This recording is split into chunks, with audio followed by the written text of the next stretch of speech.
Bonjour à tous. Jésus un jour sort de Jérusalem avec ses disciples et va sur le mont des Oliviers juste en face et évidemment regarde Jérusalem. C'est une vue magnifique de voir cette ville ainsi devant ses yeux. Et il y a au centre le temple magnifique qui a été restauré par le roi Hérode.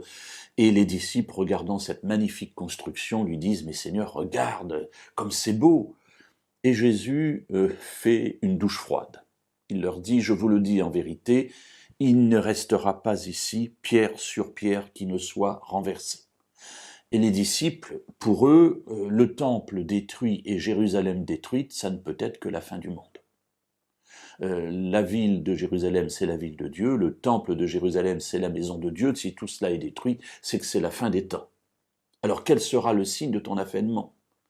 Et Jésus, à partir de ce moment-là, va leur faire un discours, va les enseigner sur les temps de la fin. Et j'aimerais, pendant les 6 méditations qui vont suivre, que nous nous arrêtions sur ce discours tel qu'il est rapporté dans l'Évangile selon Matthieu, au chapitre 24, et nous verrons les versets 4 et 5 aujourd'hui.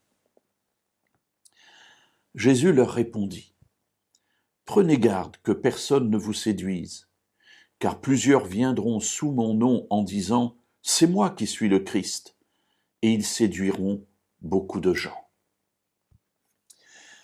Alors, bien entendu, on pourrait se dire, bien ce passage s'adresse aux incroyants, puisque nous avons la révélation de Dieu, nous savons qui est le Christ, qui est le Messie, et puis des gens viendront et séduiront. Mais si on réfléchit bien, tout d'abord, premier point, ce discours s'adresse aux disciples. Il ne s'adresse pas à l'incroyant. Jésus s'adresse à ses plus proches disciples. Et il leur dit, attention, le premier risque que vous courez dans ces temps qui seront les temps de la fin, eh bien c'est un risque de séduction. L'adversaire a plusieurs moyens de nous tenter. Mais quand il veut tenter des croyants, il ne les tente pas de manière grossière en disant « voilà, j'ai laissé 10 000 € sur la table, vole-les ».